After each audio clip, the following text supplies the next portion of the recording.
January 1883, Montana Territory, and the wind off them Rockies cut clean through to your soul. That's the kind of cold I'm talking about. The stagecoach came through Devil's Pass 3 days late. Miracle, it came at all. 4 souls froze dead in their seats on that run, but one woman stepped off alive, barely. Her name was Beatrice Calloway, and she'd come 3,000 miles to marry a stranger. Only problem, that stranger was 4 days in the ground. Elwood Marsh, cattle baron, froze to death in a blizzard, quarter-mile from his own barn. We'd buried him in snow because the earth was too frozen to dig. She was 1 day late. I was standing there when she stumbled into that Montana wind, thin Boston coat, refined hands already bleeding from cold, eyes like someone who'd bet everything on a single hand and lost. Station master told her the news. I watched the last bit of hope drain from her face like water from a cracked cup. That woman won't survive the night, I thought. But what I didn't know, what neither of us knew, was she wasn't late at all. She was exactly on time. For me, the Silveridge station wasn't much. 4 walls fighting a losing battle with the wind, a pot-bellied stove that couldn't heat worth a damn, and Willis McRae behind the counter looking like he wished he was anywhere else. "Miss Calloway," Willis said, removing his spectacles slow like that might soften the blow. "I'm afraid Mr. Marsh. He passed. Blizzard took him 4 days back." The woman swayed, grabbed the doorframe to stay upright. "I have," her voice cracked, "I have nowhere to go." Willis shifted his weight, uncomfortable as a cat in a dog pound. "There's a stage back east tomorrow morning. If you got fare." She fumbled in her reticule with hands that shook so hard coins scattered across the floor. "I spent my last on provisions for his household. I'd come to town for supplies, not to get involved in someone else's trouble." Learn that lesson young. Mind your business, keep your head down, survive the winter. But standing there watching that woman try to pick up coins with fingers so frozen they wouldn't bend right, something in my chest twisted.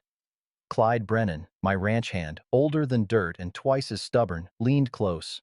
"That gal won't make it to morning, Silas. Look at her hands." He was right. I'd seen frostbite before, seen what it did when it went too deep. "Miss," I crossed to her before my brain caught up with my feet, took off my heavy coat, draped it over her shoulders. "You got a place to stay tonight?" She looked up at me with eyes the color of creek water. "The boarding house, I suppose, if they'll have me." Right on cue, Marjorie Kemp pushed through the door, wrapped in more shawls than seemed possible for one woman, took one look at the situation and her mouth went flat. "This the Marsh girl?" "Was supposed to be," Willis muttered. Marjorie's eyes moved from the woman to me, then back, something calculating in that look. $3 a week, meals included. The woman, Beatrice her name was, tried to count out money but her hands weren't cooperating. Coins kept slipping. I put $4 silver on the counter. "First week, and tomorrow's stage fare if she needs it." Willis's eyebrows climbed his forehead. "That's generous, Silas." "Ain't charity," I said, which was a lie, and everyone knew it. Just helping a woman get out of the cold. Local woman, Clara Henderson, who'd been warming herself by the stove, whispered to her companion loud enough for the whole room to hear, "Ain't proper. Woman alone, man paying her way like that." I ignored her. Had practice ignoring Clara Henderson. Clyde and I helped Beatrice to the boarding house. She could barely walk, leaning heavy on my arm. Up close, I could see the blue tinge to her lips, the way her breath came shallow and quick. Hypothermia starting to set in. We were halfway there when hoofbeats sounded behind us. Deputy Clayton Vance rode up, ice hanging from his mustache like frozen tears. "Thornton." He reined in his horse. "Heard about Marsh's mail-order bride arriving. Shame about the timing." "Just helping a woman get somewhere warm, Deputy." "Course you are." His smile didn't reach his eyes. "But folk might talk, and Marsh's cousins back in Boston sent a telegram. They're contesting any claims she might have. Want to make sure she understands. She's got no legal standing here." "She just got here, Vance. Let her thaw out before you start threatening her." Vance touched his hat brim. "Ain't threatening. Just delivering information." His eyes moved to Beatrice. "Miss Calloway, welcome to Montana Territory. Hope you don't plan on staying long." We walked on, but I felt his gaze following us like a cold hand on the back of my neck. Clyde waited till we were out of earshot. "You just bought yourself a war, old man." I looked down at the woman leaning on my arm, this stranger who'd come west to marry a dead man, and found herself in the middle of something she couldn't possibly understand. "Reckon so," I said, but I didn't know yet just how big a war it would be. 3 days later, I brought her to the ranch. The wagon ride took near 2 hours through snow that drifted higher than the wheels in places. Beatrice sat bundled in every blanket Marjorie could spare, quiet as church on Monday. Clyde drove, humming some fool tune under his breath like we weren't hauling a woman into the middle of nowhere with half the town already talking. "Gets lonely out here in winter, miss," Clyde said finally. "Hope you're prepared for that." "I'm accustomed to loneliness, Mr. Brennan." Something in the way she said it, flat, factual, made me glance over, but her face gave nothing away. Sullivan's Reach appeared over the rise just as the sun hit that angle where everything looks colder than it is. House, barn, bunkhouse, all half buried in white. Smoke from the chimney was the only thing moving. "Ain't much," I said, "but it's solid." She studied it like she was memorizing something. "It looks like a home." Inside, the house showed what it was. A place where a man lived alone and spent most of his time outside. Dust on the furniture, dishes stacked haphazard in the kitchen. But the bones were good. My mother had seen to that before she died. I showed Beatrice to the back bedroom. When I opened the door, cold poured out like grief made solid. My mother's coat still hung on the peg.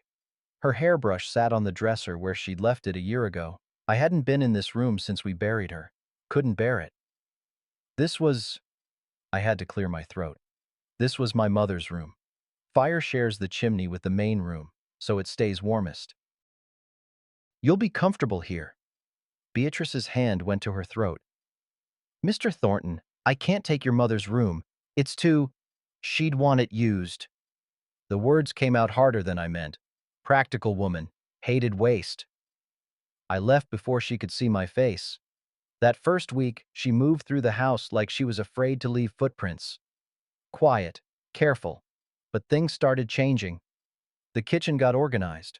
The account books, which I'd kept in a way that made sense to no one but me, suddenly made actual sense. She found the mending pile I'd been ignoring for 6 months and worked through it without asking. One morning I came in for coffee and found my torn work shirt folded on the table, patched so neat you could barely see the repair. "Didn't have to do that," I said. "I told you I'd earn my keep." She poured coffee without looking at me. "Besides, idle hands are the devil's workshop." My mother used to say that. "Your parents," I started, then stopped, unsure if I should ask. "Tenement fire, 3 years ago. Winter." She set the cup in front of me. Everything I owned burned that night, except what I was wearing. The silence stretched between us like a bridge neither of us knew how to cross. Outside, the wind picked up. Through the kitchen window, I saw movement. Someone on the ridge that overlooked the property. Too far to make out features, but close enough to see the smoke from our chimney. Beatrice saw him too. "Who's that?" "Don't know, but they've been there 3 mornings running." Her hand tightened on her coffee cup. "They're watching us." "Yeah." That night, I found boot prints under the bedroom windows, fresh ones, and scratched into the barn door in charcoal, rough but clear, was a noose. I was in the kitchen the next evening cleaning my rifle when the knock came. Not friendly, not asking. "Thornton!" The voice outside was muffled by the door, but I recognized it. Deputy Vance. "Open up. Need to talk about your situation." Beatrice stood by the stove, wooden spoon frozen halfway to the pot. Her eyes met mine. I set the rifle down, slow, deliberate, and walked to the door. Behind me, I heard her whisper, "Please be careful." Funny thing was, I couldn't remember the last time anyone had said that to me and meant it. I opened the door to find 6 men on horseback, torches lit despite it being barely past supper. Deputy Vance sat his horse like a judge at the gates of hell. Behind him, two men in expensive Eastern coats looked about as comfortable on horseback as fish in a tree. "Evening, Silas." Vance's breath fogged in the cold. "These gentlemen are Thaddeus and Cornelius Marsh, Elwood's cousins from Boston. They've got some concerns." The taller one, Thaddeus, had a face like a hatchet and eyes that calculated everything. "Mr. Thornton, we've traveled considerable distance to address a legal matter involving Miss Calloway. She's employed here. Legally." I kept my hand on the doorframe, blocking entry. "That a problem?" "Employed?" Cornelius sneered the word. "How convenient, and how quickly arranged, given she arrived only days ago." Clyde emerged from the bunkhouse, rifle cradled casual in his arms, not pointing at anyone, just there. "Evening, Deputy. You boys planning on being neighborly, or is this the other kind of visit?" "Easy, Clyde." Vance held up a hand. "Just want to make sure everyone understands the legal situation." Behind me, I heard Beatrice's footsteps. She appeared at my shoulder, wearing my mother's coat against the cold. "Gentlemen?" Her voice was steady, educated, nothing like the half-frozen woman who'd stumbled off that stage. "I understand you have questions about my presence here. I'm happy to clarify. I have no claim to your cousin's property. I never met the man. I'm employed by Mr. Thornton in a housekeeping and bookkeeping capacity, which is entirely legal under territorial statute." Thaddeus's smile was all teeth, no warmth. "Housekeeping? How pastoral? Tell me, Miss Calloway, does Mr. Thornton know about your history in Boston? The accusations of fraud? The convenient death of your previous fiancé?" I felt her stiffen beside me. "Those accusations were false, manufactured by his family to— To what? Protect their fortune from a gold digger?" Cornelius pulled out a newspaper clipping, held it up to catch the torchlight. "This says otherwise." My hand went to Beatrice's arm. "That's enough. You've said your piece. Now get off my property." "Actually," Vance said, and something in his tone made my gut tighten. "They've filed a formal complaint with the territorial court, claims of fraud, moral turpitude, and—" He pulled out a folded document. "A mortgage note, showing you owe a Boston bank $2,400, 6 months past due." "That's a lie. I don't have a mortgage. This ranch is paid clear." "Got your signature right here." Thaddeus's smile widened. "Dated 3 years back, witnessed and notarized." "I never signed. Can you prove that?" Cornelius cut in. "Got your original deed handy? Bank records? Anything?" The deed was in the house. In my office. In the section that— Beatrice's sharp intake of breath told me she'd figured it out same time I did. "The fire," she whispered. "If they burn the house, there's no proof." "Smart girl," Thaddeus said. "Beauty and brains. What a combination." Something hot and murderous rose in my chest. I stepped forward, but Clyde's hand landed on my shoulder. "Silas, not like this." Vance cleared his throat. "Here's what's going to happen. Judge Whitmore is coming through in 6 weeks for spring circuit. Till then, Miss Calloway can stay." He held up a hand as Thaddeus started to protest. "Provided the arrangement remains above reproach. Any hint of impropriety, any scandal, she's removed immediately. And Thornton, you'll need to produce documentation proving you own this land free and clear, or face foreclosure proceedings." "This is insane. You know it's insane." "Law's the law."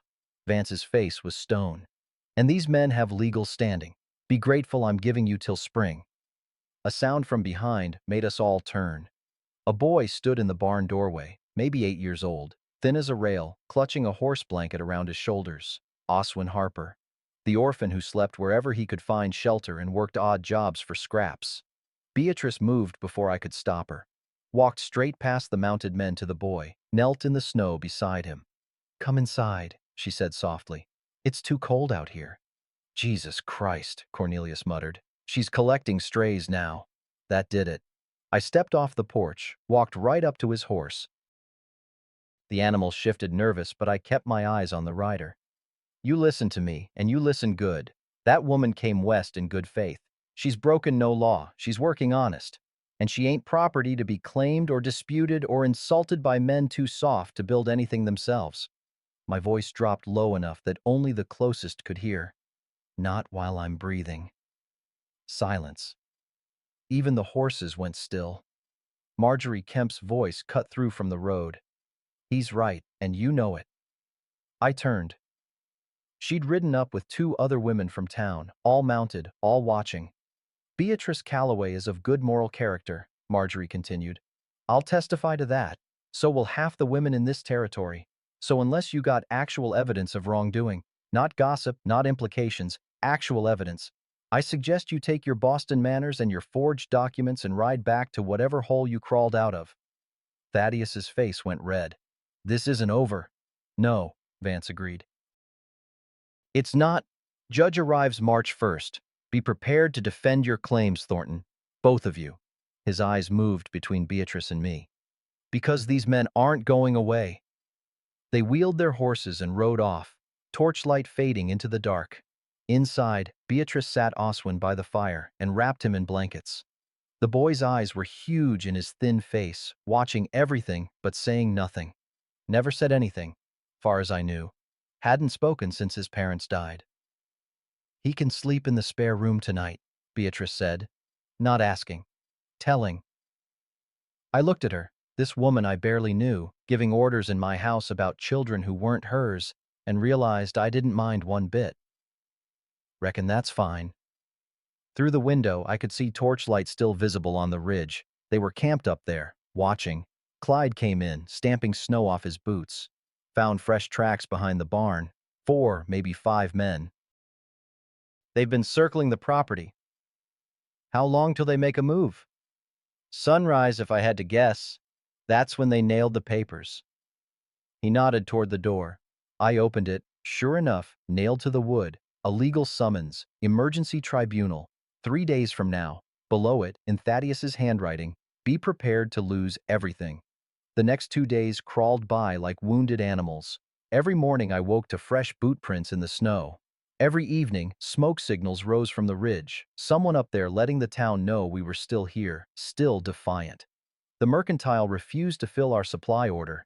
Said the Marsh cousins had put word out that anyone doing business with us was supporting criminal activity. Beatrice kept the house running like nothing was wrong. Cooked meals. Taught Oswin his letters on a slate she'd found in the barn. Organized my account books so thoroughly I could actually understand what I owned, or what I'd own if I could prove I owned it. The boy followed her everywhere, silent as snow, but his eyes tracked her like she was the only solid thing in a world made of ice. He trusts you, I said one evening, watching her show him how to write his name. He knows what it means to have everything taken. She guided his hand, patient as sunrise. Makes you careful about who you let close. I understood that better than I wanted to. Clyde came in that night smelling like whiskey and worry. Talked to Miguel in town. Says the tribunal's rigged. Judge Whitmore's already made his ruling, just needs to make it look official. How much did they pay him? Enough. He poured himself coffee, added more whiskey from his flask. But there's something else. Miguel heard talk at the saloon. Marjorie's been asking questions, writing letters, sending telegrams to Boston. About what? About them Marsh cousins. Seems she don't believe they are who they say. A knock at the door made us all freeze. Not the hard, demanding kind. Soft, almost apologetic. I grabbed my rifle, nodded to Clyde. He positioned himself by the window. Beatrice pulled Oswin behind her without being asked. Who is it? Marjorie. Alone. I cracked the door. She pushed through quick, glancing over her shoulder like she expected company. We need to talk. Now. She unwrapped her shawl, pulled out a telegram. Got a reply from a friend in Boston, lawyer I knew back when my husband was alive. She spread the paper on the table. Those men, Thaddeus and Cornelius Marsh, they don't exist. Not as Elwood's cousins, anyway. His only family was a sister in Philadelphia. She died 10 years back. No children. The room went quiet except for the fire's crackle. Then who are they? Beatrice's voice was steady, but her hands weren't. Confidence men. Real names are William and Henry Trask. They've pulled this scheme in 3 other territories. Find a dead man with valuable property and no clear heirs, forge family connections, use the law to steal the land. They're wanted in Massachusetts for fraud. Jesus Christ, Clyde breathed. There's more. Marjorie looked at me. Elwood's property. It wasn't just cattle land. It sits on the best water rights in the territory, worth 10 times what cattle would bring. Those men heard about his death, heard about the mail-order bride, and saw an opportunity. They get rid of Beatrice, cast doubt on local ownership, and the property goes to territorial auction, which they've already bribed officials to let them win for pennies on the dollar. My hands curled into fists. Vance, he's part of it. I think so, but I can't prove it yet. She turned to Beatrice.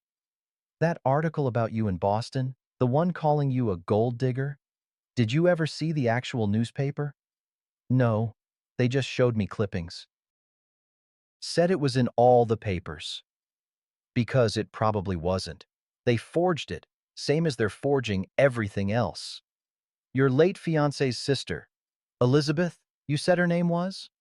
Yes. She's the only one who believed me. She was investigating her family's accusations when I left Boston. Marjorie smiled thin. I sent her a telegram, too. She's been trying to find you for 6 months. Has evidence that the Trask brothers orchestrated similar schemes in Boston, used your story as a trial run before heading west. Hope flickered in Beatrice's eyes. She could testify, if we can get word to her in time, and if the judge will allow it. Marjorie's smile faded. But that's a lot of ifs, and we got 3 days. There's another option. Father Donnelly's voice came from the doorway. We'd been so focused we hadn't heard him arrive. Snow dusted his shoulders like benediction. Church sanctuary. Territorial law requires a proper warrant signed by a federal judge. Whitmore's just circuit court. He can't touch you on holy ground. That's running, I said. That's surviving. The old priest fixed me with eyes that had seen more winters than I could count. Pride is a sin, Silas. So is letting innocent people suffer for it. They'll burn this place soon as we leave. Then let them rebuild, but do it alive. He pulled an envelope from his coat. And there's something else. Elwood's will. He left it with the diocese 2 years ago. Legal, notarized, registered. The property was to be sold, proceeds going to build a school for ranch children. Beatrice's hand went to her throat. A school? He never married, never had children of his own. But he wanted to leave something good behind. Father Donnelly set the envelope on the table. This proves the Trask brothers have no claim. But it also proves you don't either, Miss Calloway. The property belongs to the church. Silence hit like a fist. Then what was the point? Clyde's voice cracked. If she's got no claim, why are they so hell-bent on destroying her? Because I'm a witness, Beatrice said quietly. I corresponded with Elwood. I might have letters, proof that these men never contacted him. I'm the one person who could expose them just by existing. And because, Marjorie added, a woman with no standing makes an easy target. Discredit her, and nobody questions what comes after. Father Donnelly nodded. But there's a provision in territorial law, an old one, meant to protect women in Miss Calloway's exact situation. If a mail-order bride arrives in good faith but the groom dies before marriage, another man of good standing can honor the contract. It transfers her legal protection, gives her status in the community. He looked at me. You'd have to marry her, Silas. The words hung there like smoke. Absolutely not, Beatrice said. I won't trap anyone into... You wouldn't be trapping me. She turned, eyes wide. Mr. Thornton. Silas. If we're talking about marriage, you should probably use my given name. Silas. She said it careful, like testing weight on thin ice. You barely know me. It would be a business arrangement. Protection on paper. Would it? I met her eyes. Because these past few days, watching you with that boy, seeing how you handle yourself when men twice your size try to intimidate you, organizing my disaster of a ranch like you've lived here your whole life. I stopped, suddenly aware everyone was staring. Point is, it wouldn't be a hardship, and it'd be legal protection neither of them could touch. Marjorie cleared her throat. It's not a bad plan, but you'd need to do it before the tribunal. Otherwise, they'll claim it's a fraud to avoid justice. Tonight, Father Donnelly said, I can perform the ceremony at the church. Simple, legal, witnessed. By morning, you're married. By the tribunal, they've got nothing. Except forged mortgage documents, Clyde pointed out. Marriage don't solve that. No, I agreed. But it buys time. And time's what we need to get word to Boston, to the territorial governor, to anyone who'll listen. Beatrice was looking at me like she was trying to see through fog. Why are you doing this? Really? Because it's right, I shrugged. And because I'm tired of watching men with money use the law like a weapon against people who got nothing but their word and their work. That's not an answer. Yes, it is. I stood, grabbed my coat. It's the only answer that matters. Oswin tugged Beatrice's sleeve, showed her his slate. He'd written, "Safe with you." Her eyes filled. She touched the boy's face gentle, then looked back at me. All right. But I want it understood. This is for protection, legal standing. We're not, we don't have to. Separate rooms, I said. Same as now. Nothing changes except what the law says. Everything changes, Marjorie muttered. But maybe that's not so bad. We rode to the church an hour later. Me, Beatrice, Clyde, Marjorie, Father Donnelly, and Oswin. The boy sat in front of Beatrice on her horse, wrapped in blankets, watching the stars like he'd never seen them before. Maybe he hadn't. Not like this. Not safe. The church was cold enough to see your breath, but Father Donnelly lit candles till it glowed warm as hope. Dearly beloved, he began, and I realized I was getting married. To a woman I'd known less than a week, who'd come west for a dead man and found me instead. Beatrice's hand was ice cold in mine when Father Donnelly asked for vows, but her voice didn't shake. I do. My turn. I looked at her, really looked, and saw strength I'd mistaken for fragility, saw determination dressed up as desperation, saw someone who'd lost everything and still found the courage to stand up and fight. I do, I said, and meant it more than I expected. Father Donnelly pronounced us married just as the church bell struck midnight. We rode back in silence. The house was dark, but the barn glowed wrong, orange, flickering. Fire, Clyde said. We kicked the horses into a gallop, but by the time we reached the ranch, flames were already eating through the barn roof. Not spreading to the house yet, but close. Too close. Men on horses circled in the darkness beyond the firelight. Watching, waiting. They knew, Beatrice whispered. They knew we'd leave. I dismounted, helped her and Oswin down. Clyde was already running for water buckets, but I caught his arm. Let it burn. Silas. Let it burn. Save the house. That's what matters. We worked through the night, all of us, keeping the house wet, beating back embers. The barn collapsed around 3 in the morning, sending sparks into the black sky like angry stars. By dawn, the barn was gone. The house stood, barely. And nailed to the front door was a new notice. Tribunal today, noon. Failure to appear will result in immediate arrest. Beatrice stood beside me, soot-stained and exhausted, legally my wife, practically a stranger. They're not going to stop, she said. No, they're not. What do we do? I looked at the smoking ruins, at the house we'd saved, at Clyde and Marjorie and Father Donnelly and Oswin, all of them standing with us because they'd chosen to. We go to the tribunal, we tell the truth, and we trust that sometimes truth is enough. Clyde snorted. You really believe that? No, I admitted, but I'm going to act like I do, because the alternative is giving up, and I don't know how to do that. Oswin showed his slate. We fight. Beatrice touched the boy's head, then looked at me. Together? Together, I agreed. We walked into that tribunal at noon, married before God and the law, with nothing but truth and each other. And sometimes, I was about to learn, that's both more and less than enough. The tribunal wasn't supposed to be a trial. That's what Vance kept saying as we walked into the town hall. Just a hearing, just to clarify the situation. But it looked like a trial, felt like one too. The room was packed tighter than a coffin. Every rancher within 20 miles had come, along with their wives, their hands, and anyone else who could walk. Some faces were sympathetic. Most were just curious, the way people get when they smell blood in the water. Judge Whitmore sat behind a table at the front, looking like he'd rather be anywhere else. The Trask brothers flanked him on either side, dressed in their Boston finery, smug as cats with canaries. Mr. Thornton, Miss...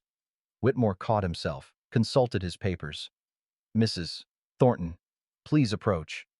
The whispers started immediately. Married. When? Why so quick? Beatrice's hand found mine as we walked forward. Her palm was dry, steady. Mine was sweating like a sinner in church. Deputy Vance informs me you were married last night, Whitmore said, rather suddenly. Yes, Your Honor. Father Donnelly stood from the crowd. I performed the ceremony myself. Entirely legal. Properly witnessed. How convenient. Thaddeus Trask stepped forward. The very night before this hearing, a hasty marriage, almost as if someone were trying to manufacture legal protection. Or, Marjorie called out, as if two people decided they wanted to be married. That's still legal in Montana territory, last I checked. A few laughs from the crowd. Whitmore hammered for quiet. Regardless of timing, the marriage doesn't address the primary issues. Whitmore pulled out documents. Mr. Thornton, you're accused of defaulting on a mortgage payment. The bank has filed for foreclosure. Can you provide documentation proving otherwise? The deed was in my house. The section that burned. How convenient, Cornelius echoed his brother. It was convenient, I shot back, for whoever set the fire, which happened the same night your people were circling my property. Your Honor, Thaddeus said smoothly, Mr. Thornton is making serious accusations without evidence. Meanwhile, we have bank records, signed documents, witnesses, forged documents. Beatrice's voice cut through clean as a knife, with a signature from a bank that went bankrupt 2 years before the mortgage was supposedly signed. The room went silent. Whitmore leaned forward. Can you prove that, Mrs. Thornton? Can they prove their documents are genuine? She pulled papers from her coat. I've been reviewing Mr. Thornton's accounts for the past week. He's meticulous about payments. There's no record of any mortgage payment ever being made. No corresponding debt in his ledgers. Nothing. She's his wife, Cornelius sneered. Of course she'd lie for him. I've also reviewed them. Marjorie stood. At Mrs. Thornton's request, the accounts are clean. No hidden debt. No mortgage payments. And I can verify, Father Donnelly added, that Silas's father paid off this property in full before he died. I witnessed the transaction. The ranch has been free and clear for 15 years.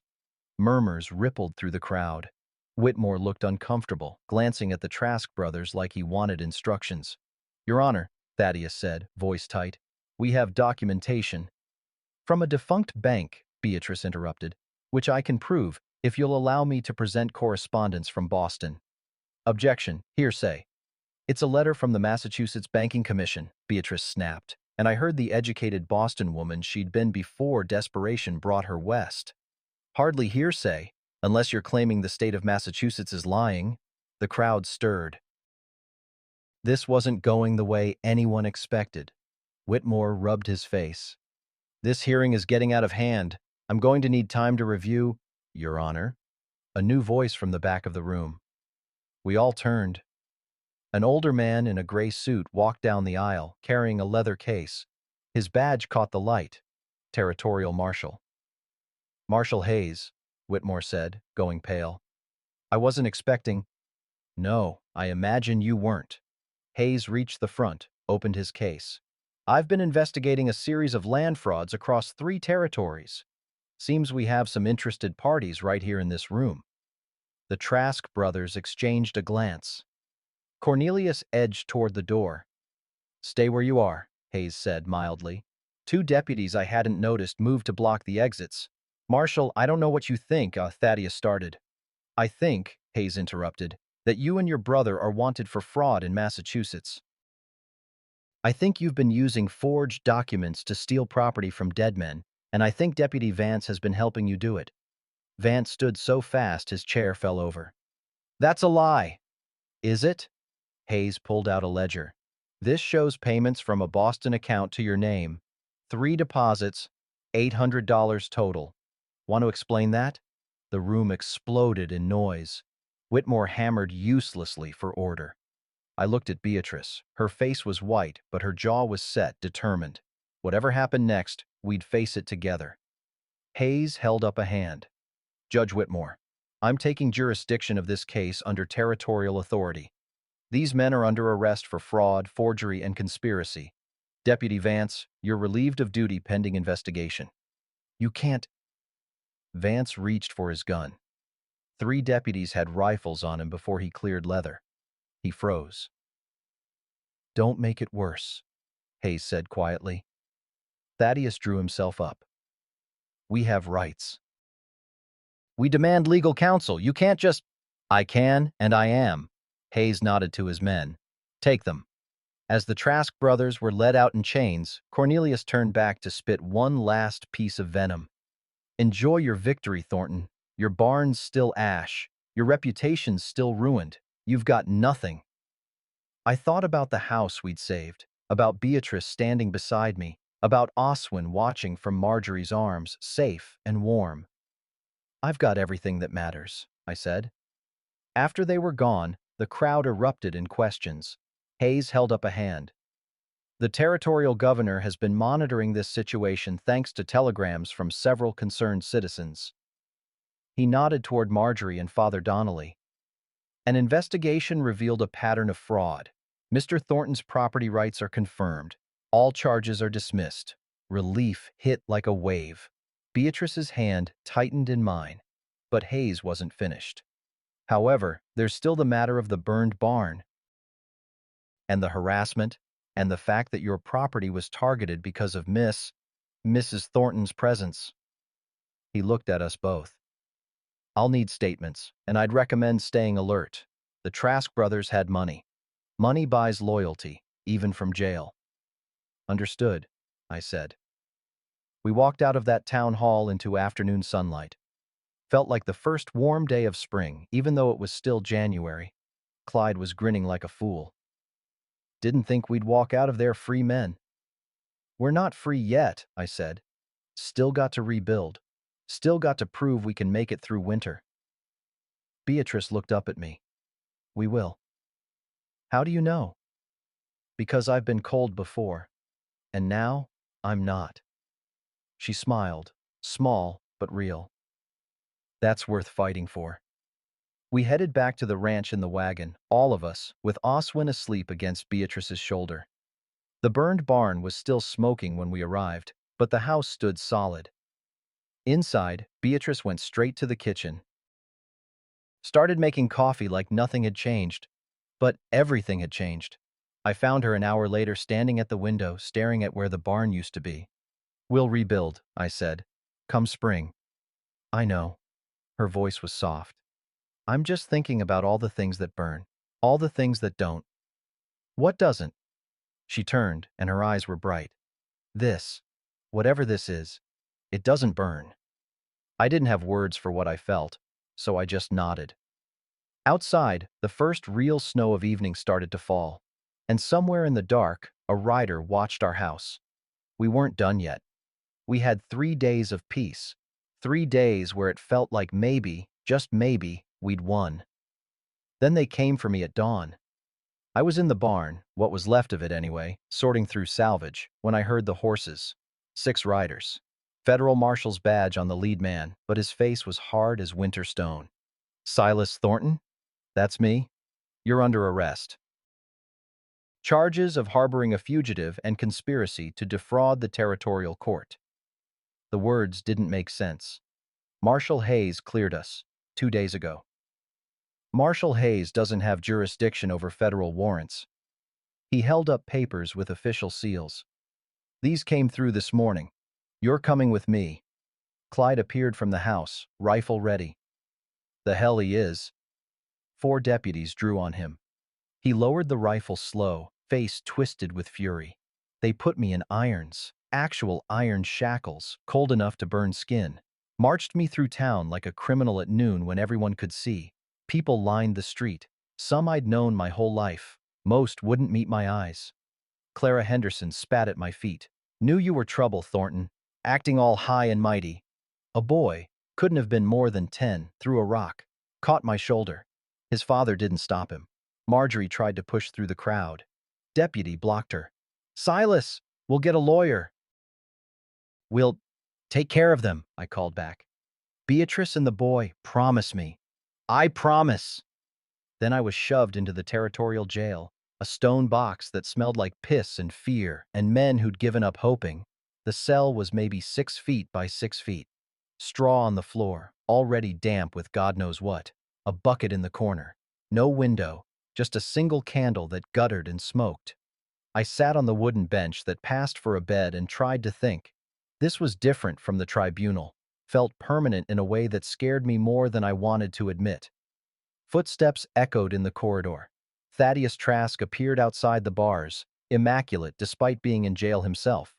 Behind him stood former deputy, Vance, somehow free.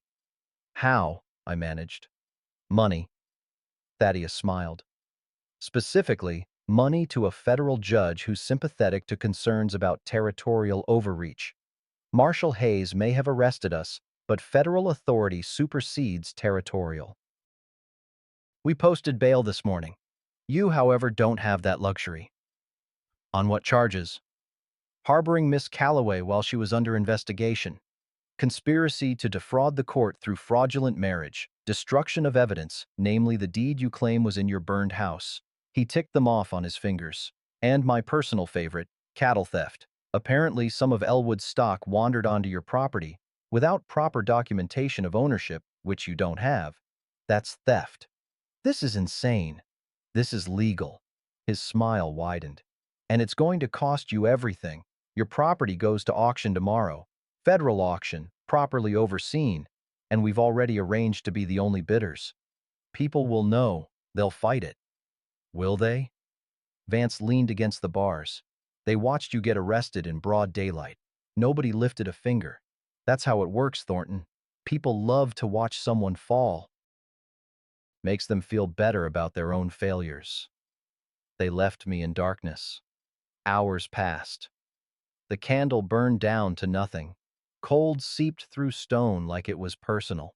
I thought about my father, who'd built this ranch from dirt and dreams. About my mother, who'd kept it going after he died. About my wife, dead in childbirth. And my son who never drew breath. About my mother again, frozen in a storm trying to save someone else. Everyone I'd loved, everyone I'd tried to protect. Gone. Now I'd lose the land too. And Beatrice. And Oswin. The weight of it pressed down until I couldn't breathe. A sound in the corridor made me look up. Clyde being led to the cell next to mine. His face was bruised, lip split. They got you too? Conspiracy. He slumped against the wall. And assaulting an officer. Which is true. Broke that federal marshal's nose when he said things about B I won't repeat. Despite everything, I almost smiled. Worth it? Damn right. He touched his lip, winced. Silas, I got something to tell you. About those documents. What about them? I saw them being forged 3 nights ago. Vance had a forger from Denver working in his office. Professional job, seals, signatures, everything. I saw it through the window. Why didn't you say something? Because I'm a coward. His voice broke. I saw it happening, and I didn't know what to do. Didn't think anyone would believe me. I'm just an old drunk, Silas. Nobody listens to old drunks. I listen. Too late now. He laughed bitterly. Trial's tomorrow. They'll convict us both. You'll hang or rot here forever, and I'll die in this cell like the failure I am. You're not a failure, ain't I? He looked at me through the bars. I let them take you. Let them take B and that boy. Your mother would have fought. She died fighting. I just stood there. You got arrested trying to defend us. That's not standing there. It's not enough. We sat in silence. Outside, I could hear hammering, building something, gallows maybe, or the auction platform where they'd sell everything my family had built. An old man shuffled past our cells, another prisoner, maybe 70, bent with years. He paused at my cell. "You the one stood up for that woman?" "Yeah." "Good." He nodded. "World needs more men willing to stand, even when standing costs everything. Cost me everything and got me nowhere. Honor ain't about winning." He tapped his chest. "It's about what you see when you look in the mirror. After you fall, after you lose, after they take it all, what's left? That's honor. And nobody can take that unless you hand it over." He shuffled on. Clyde cleared his throat. "He's right, you know. Doesn't feel right. Never does. But tomorrow, when they read that verdict, when they take what's left, don't give them the satisfaction of breaking you. Stand straight. Look 'em in the eye. Show 'em a Thornton don't bend." Morning came too fast. A guard brought watery gruel that I couldn't eat. At 8, they took us out. Through town again, this time to the courthouse. The street was even more crowded than before. The whole territory had come to watch, and nailed to the courthouse door, big enough for everyone to see. Trial today. Verdict at noon. Below it, smaller.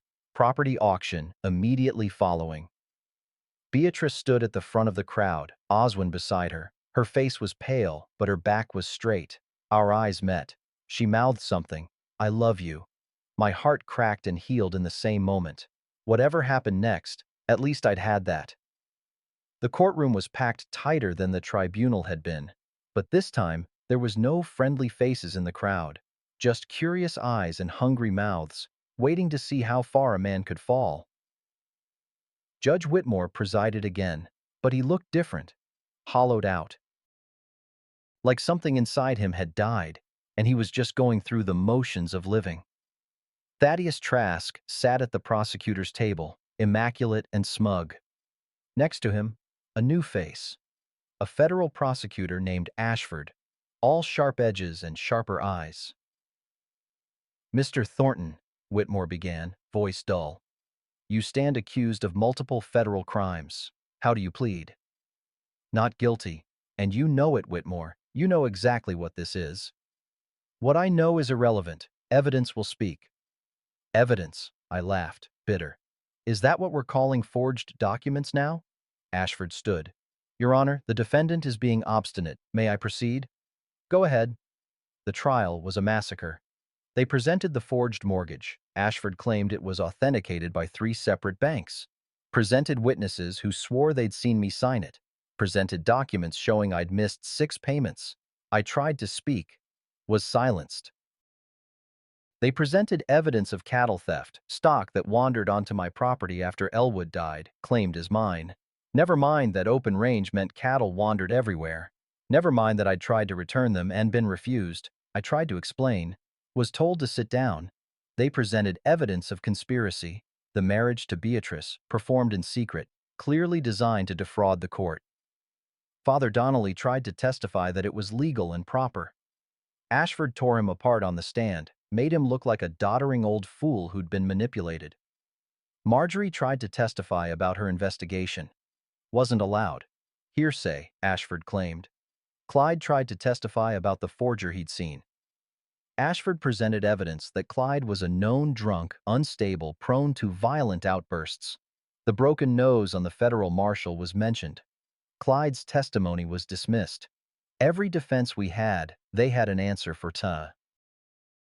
Every truth we spoke, they had a lie that sounded better. By noon, I knew we'd lost. "Does the defendant wish to speak in his own defense?" Whitmore asked.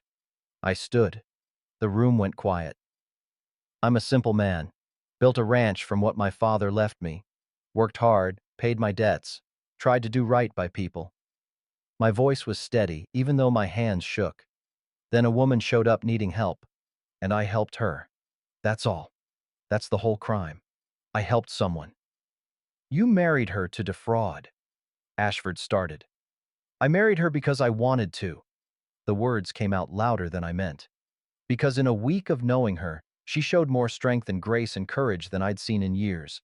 Because that boy," I pointed to Oswin, "was sleeping in a barn, and she took him in without asking what he could give her. Because in the worst moment of my life, She stood beside me when she could have run. I looked at Beatrice. She had tears on her face, but her chin was up. So, yeah, I married her, and I'd do it again. Every time. That's not fraud. That's choosing who you want to stand with when the world catches fire. Silence. Then Ashford laughed. Moving speech. Your Honor, I think we've heard enough. The defendant admits to the marriage, admits to harboring Miss Calloway, admits to claiming livestock that wasn't his. I move for immediate verdict. Seconded, Thaddeus said. Whitmore looked at me. For a moment, just a moment, I saw something in his eyes. Regret, maybe, or shame. Then it was gone. Silas Thornton, I find you guilty on all charges. Sentencing, 6 months territorial prison. Property to be seized immediately and sold at auction to satisfy debts. The gavel fell. The room erupted. Some people cheered. Most just murmured, the sound of a crowd that had gotten what it came for. I didn't move, couldn't. Everything, gone. Beatrice pushed through the crowd, reached for me. A guard blocked her. Ma'am, step back. He's my husband. Not for long. Thaddeus appeared beside her. Once his property is sold, you'll have no legal standing, no home, no protection.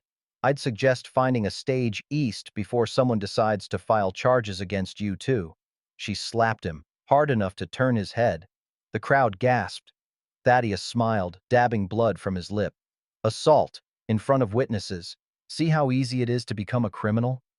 They dragged me away. I looked back once, saw Beatrice standing there, Oswin clutching her skirt, both of them small and alone in a room full of people who'd turned their backs. This was pain floor number 2, losing not just things, but hope, not just property, but purpose, not just freedom, but the faith that justice meant anything at all. Back in the cell, chains heavier than before, I sat in darkness. Clyde was in his cell, silent for once. 6 months, I said finally. She'll be gone by then. Have to be. Maybe that's better. For her. Is it? I looked at the wall. Being alone again, running again, that better? Better than being trapped here with us. Footsteps approached.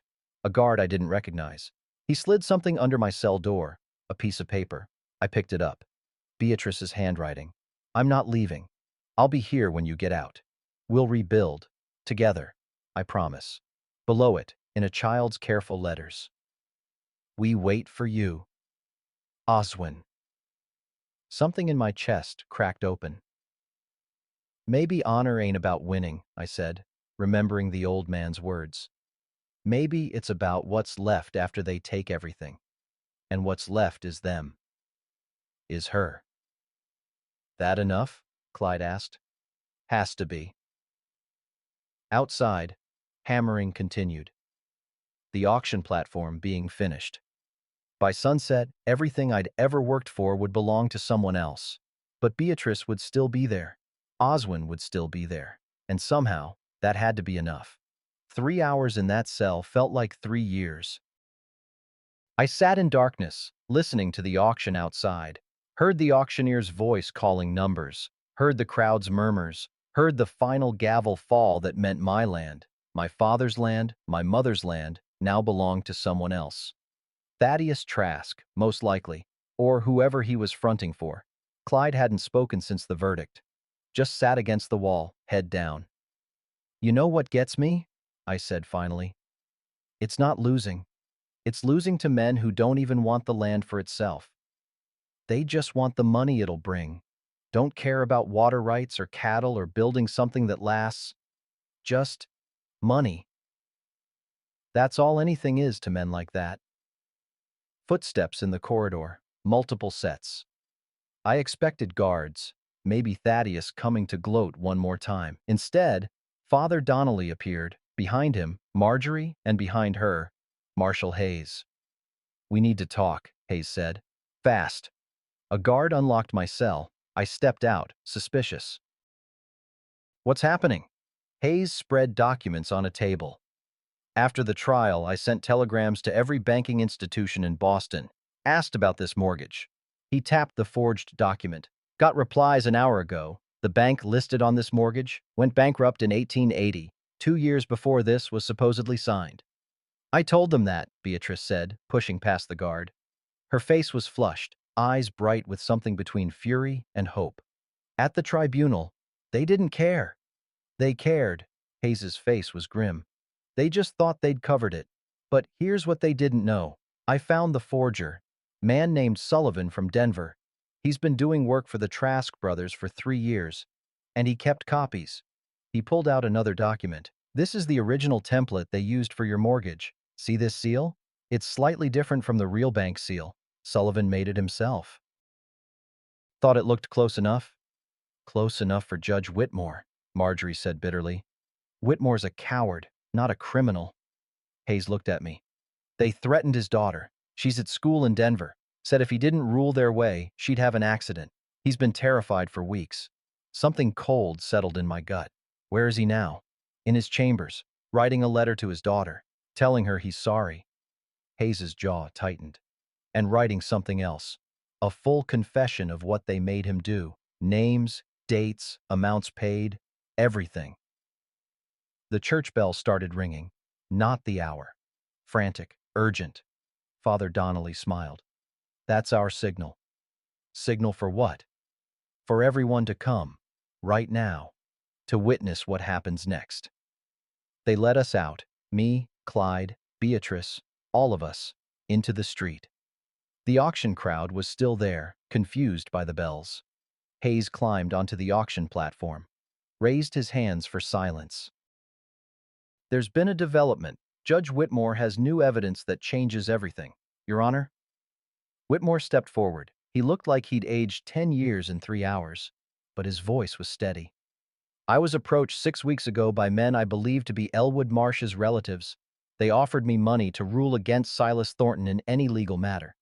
When I refused, they threatened my daughter. He pulled out papers. This is a full confession. The mortgage document is forged. The witnesses were paid. The entire case against Silas Thornton is fraudulent. The crowd erupted. Whitmore raised his voice. By territorial authority, I hereby vacate all rulings against Silas Thornton and Clyde Brennan.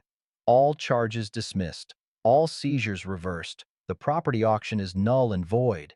You can't do that! Thaddeus Trask pushed through the crowd, face purple with rage. We paid. He stopped, realizing what he'd just said.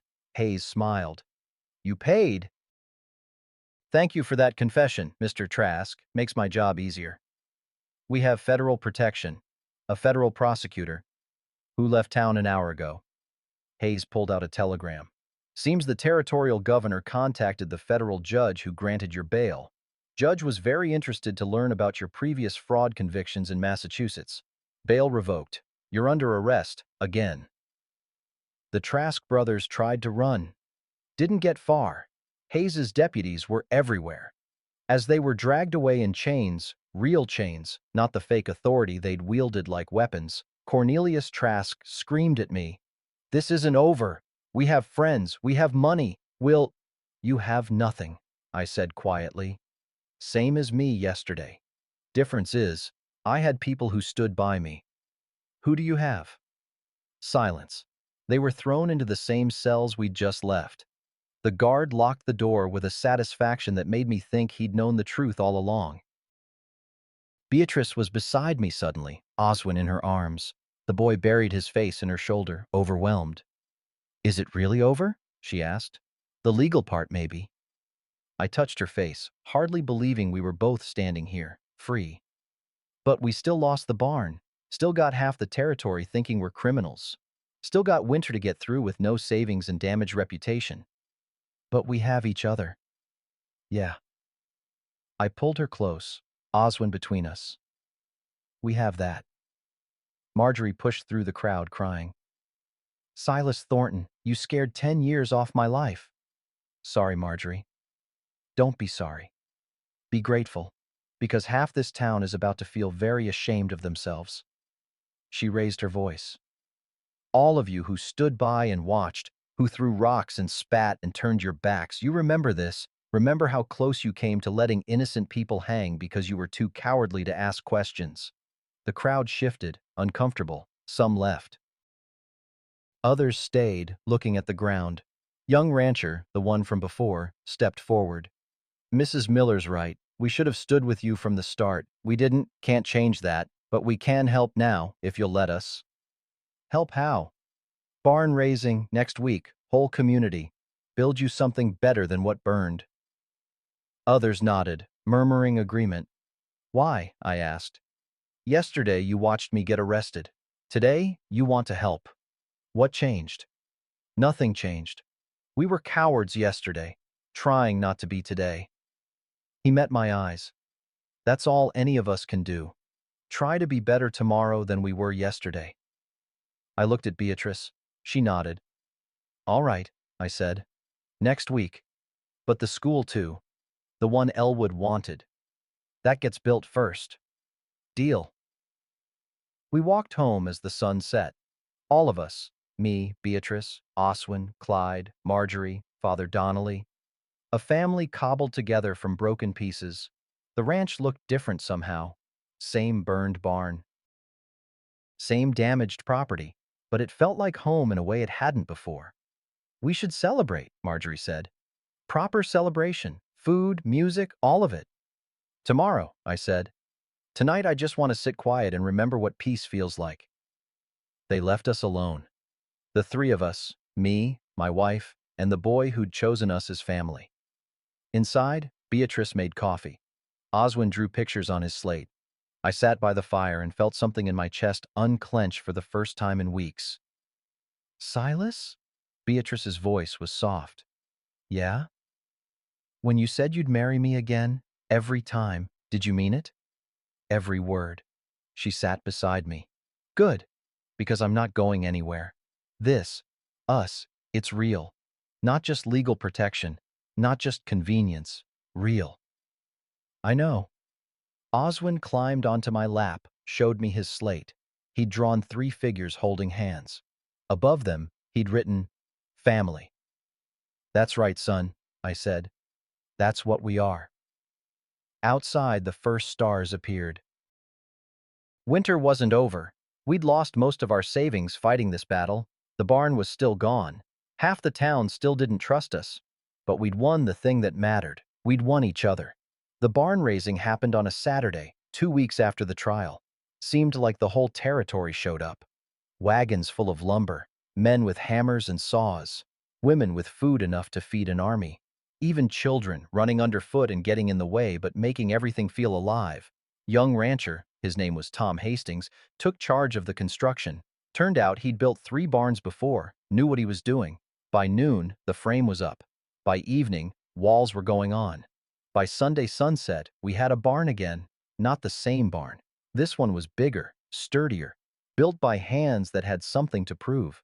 It's beautiful, Beatrice said, watching the last beam go up. It's adequate, I said, but I was smiling. Clyde clapped my shoulder. Your pa would be proud. Your ma, too. Yeah, I think they would be. The celebration that night was loud and warm and exactly what we needed.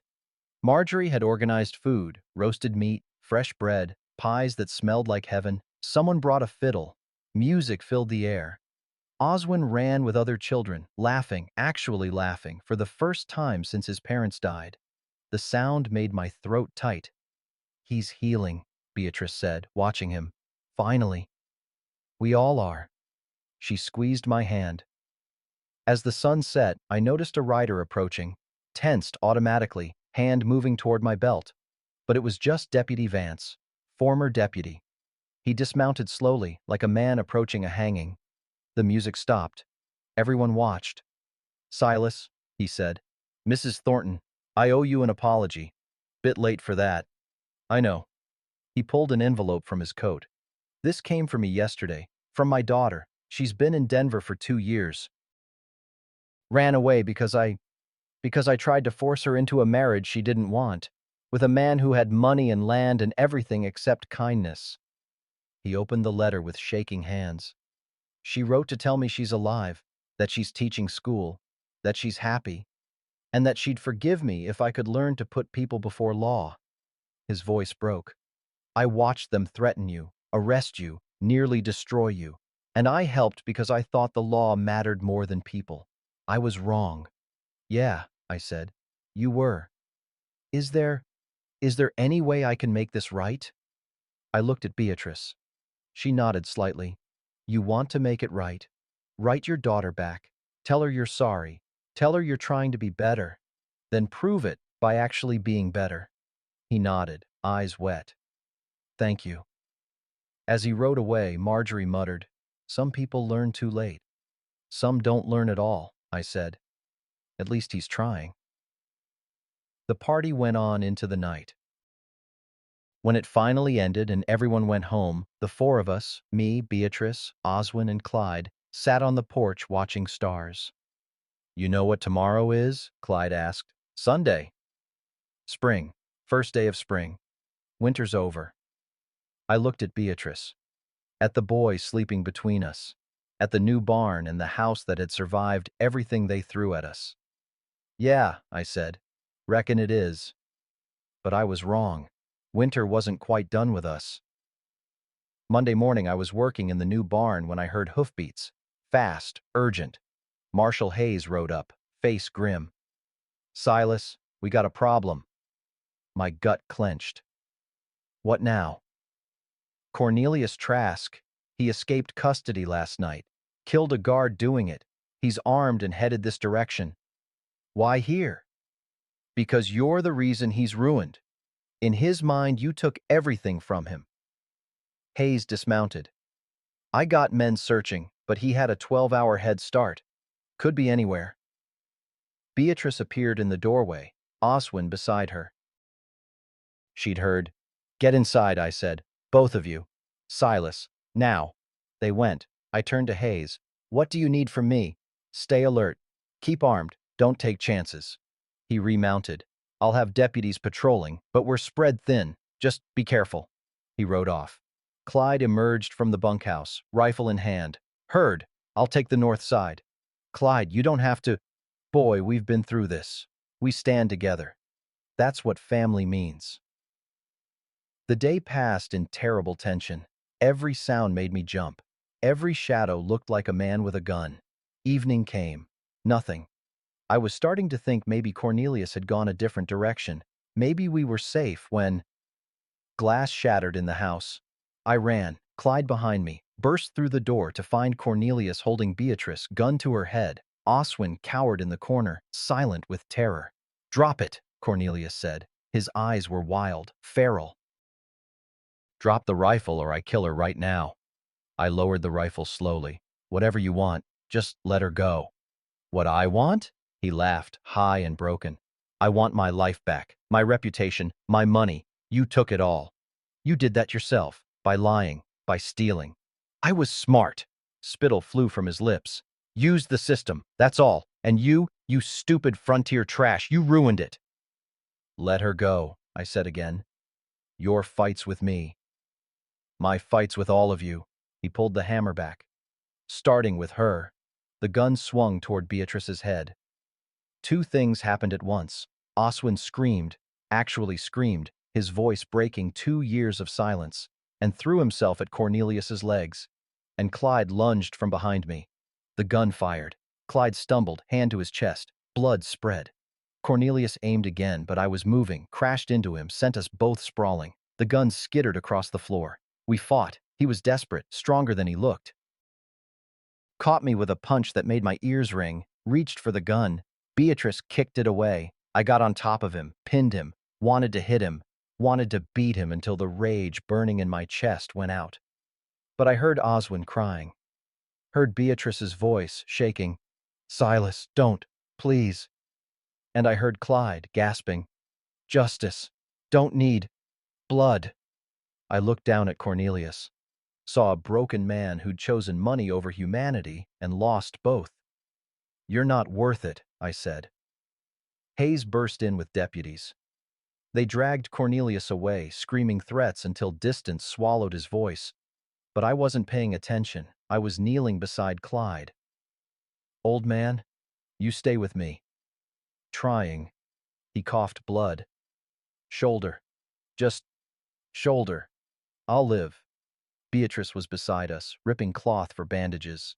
The bullet went through. Clean. You're going to be fine, you stubborn fool. Hear that? Clyde managed a weak smile. She called me stubborn. Because you are, my voice broke. Jumping in front of bullets like some damn hero. Had to. His hand found mine. You saved me. Saved all of us. By giving a damn. Least I could do was return the favor. Doctor came. Confirmed what Beatrice said. Clean wound. Would heal. Clyde would live. We sat up with him that night. All of us.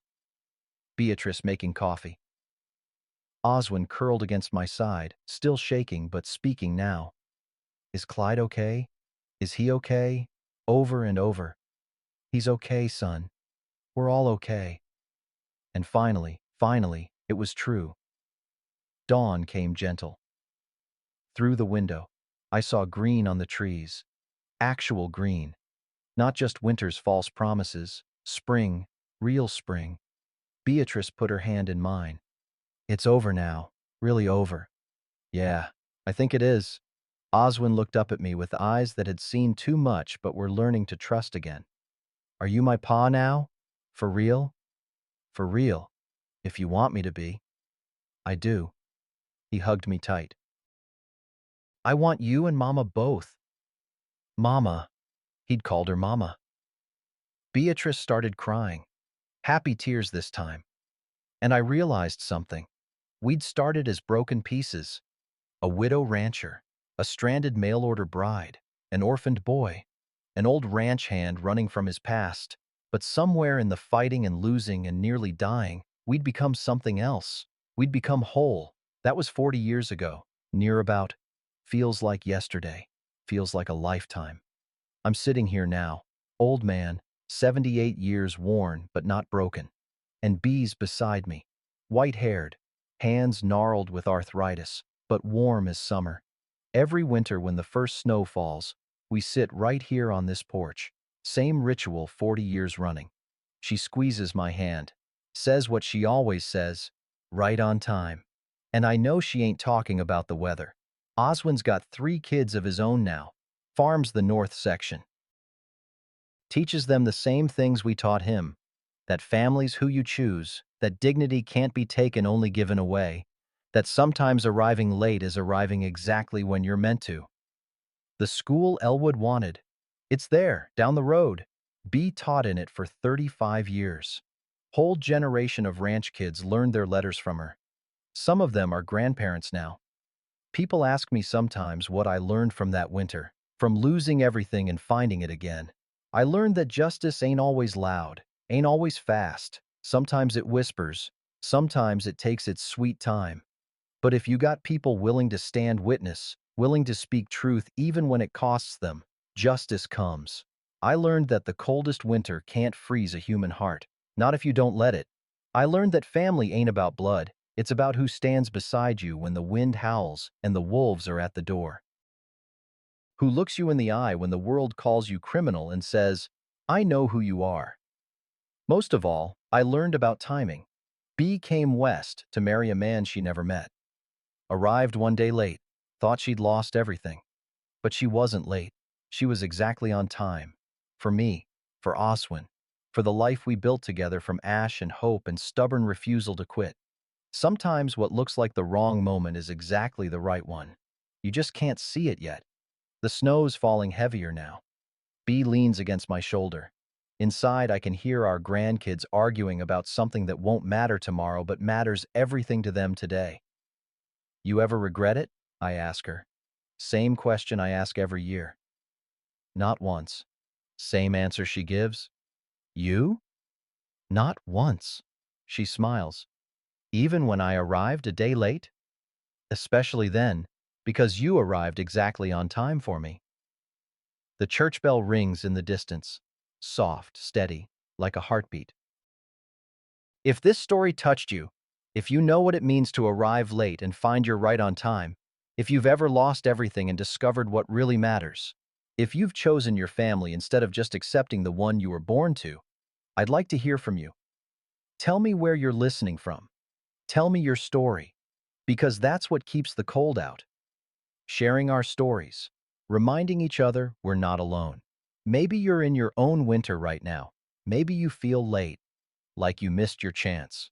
I'm here to tell you, spring comes. It always comes. And sometimes, when you arrive at what looks like the wrong moment, that's when miracles happen. Till next time, friends. May your dignity carry you through the storm. May your chosen family keep you warm. And may you always know you're right on time.